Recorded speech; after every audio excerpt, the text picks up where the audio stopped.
Hi, today I'm going to be talking about 3D reality that we live in, as well as the energy flow and energy dynamics within this reality.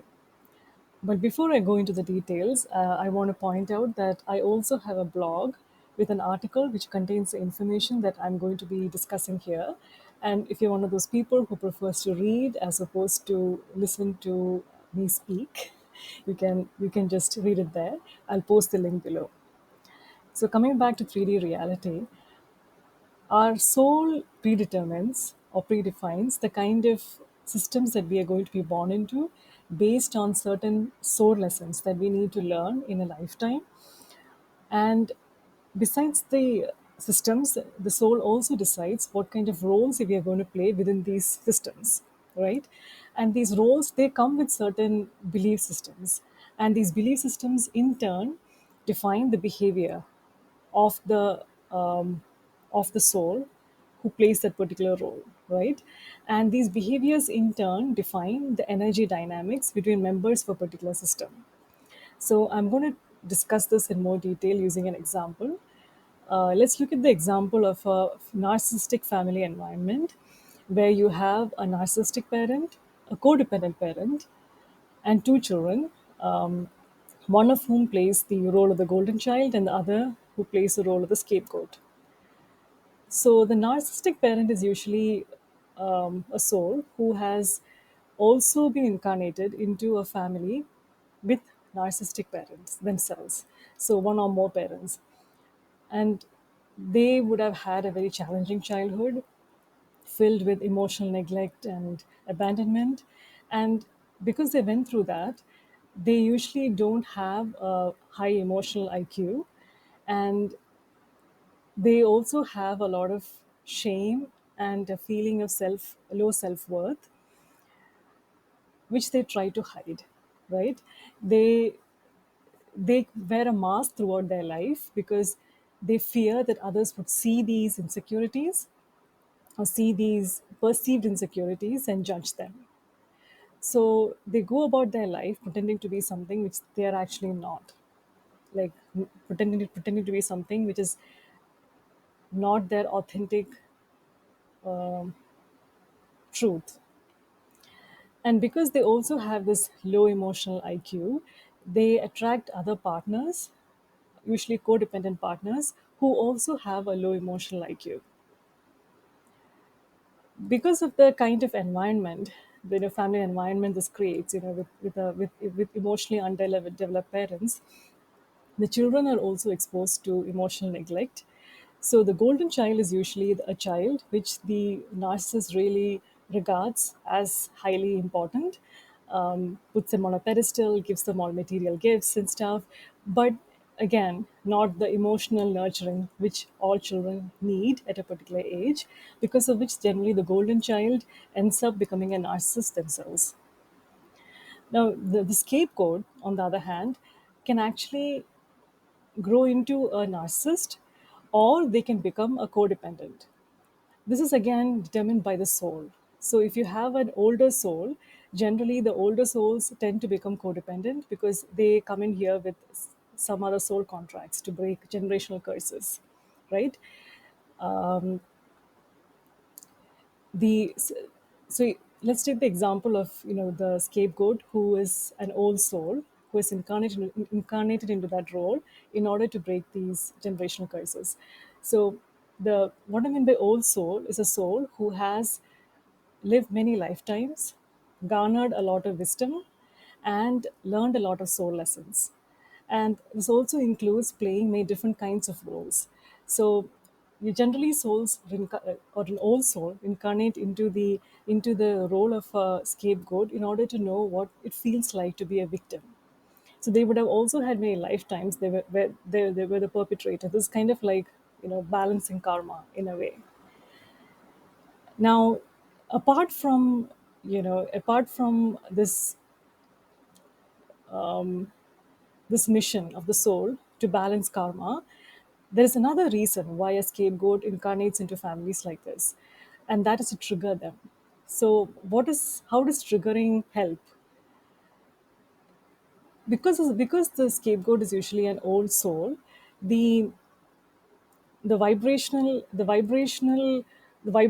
that the scapegoat carries is usually very high.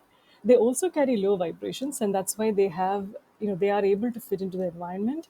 But because they have these higher vibrations as well, they exhibit characteristics, they make choices, they speak in a different way. I mean, the way that they behave and carry themselves is going to be very different from that of their family members.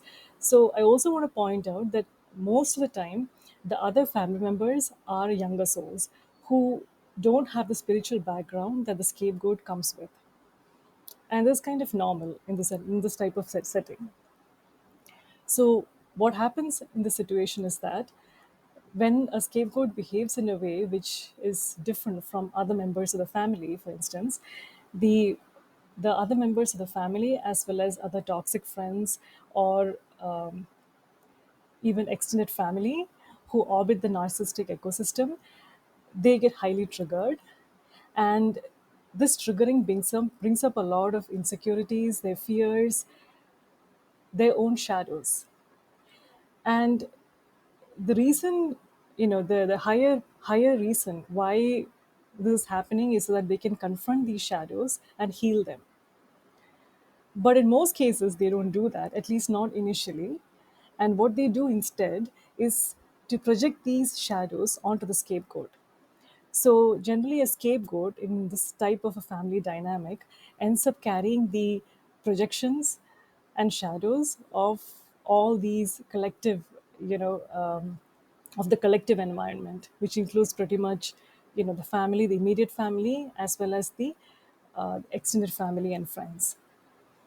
Because of this, the scapegoat generally develops low self confidence, low self worth, etc. Because these are projections from others. They're actually not their own characteristics, but the scapegoat thinks that it's their own because because it is something which they have had to encounter or put up with since they were very young.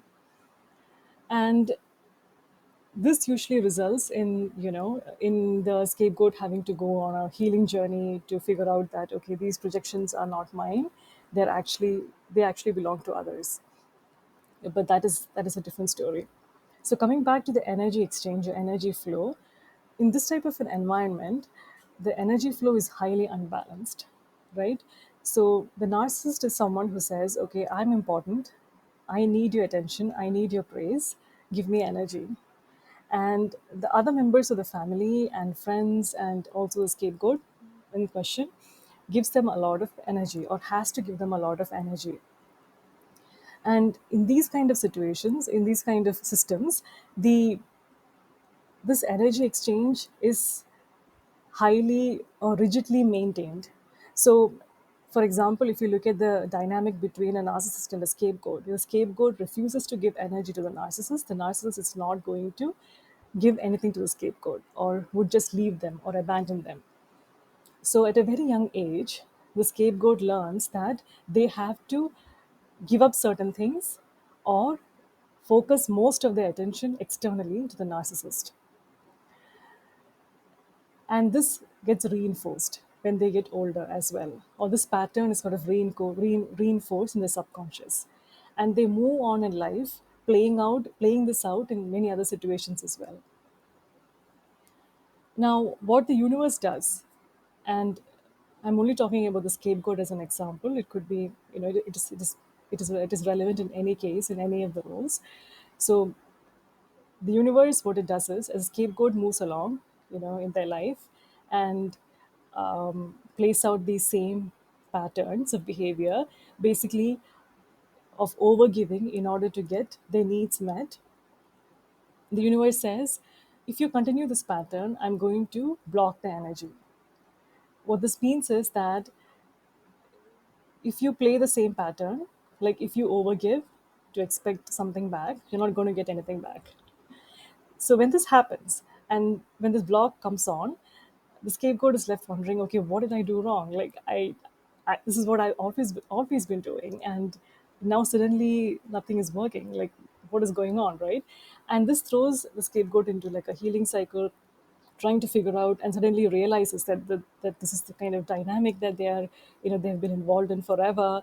and then tries to rebalance the energy back again. Figures out how to give as well as get, right? And once that balance is restored, the block is lifted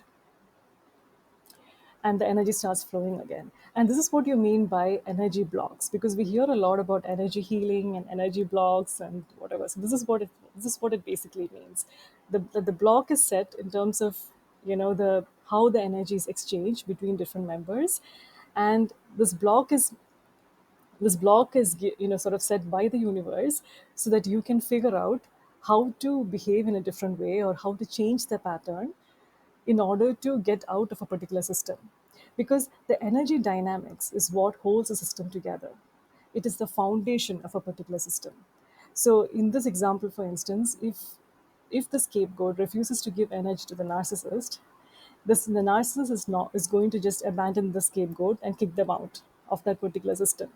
And the other members of that system would also participate in the outcasting, right?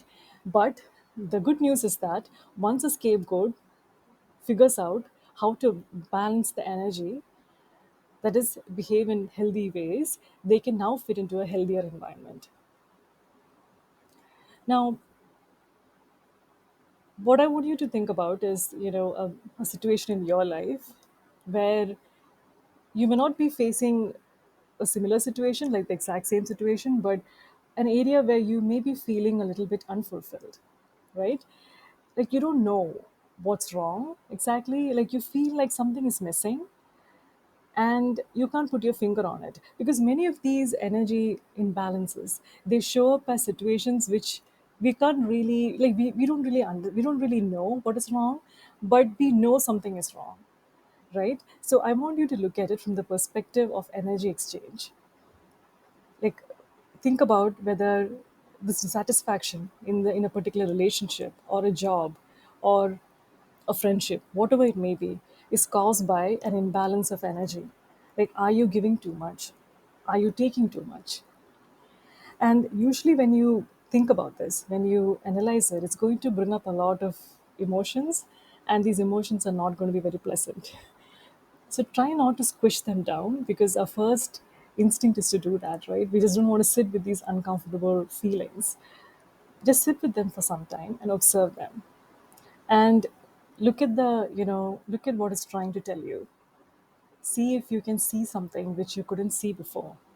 So what you're going to find is sometimes it's validating something that you already knew, but sometimes it can illuminate what you never saw before.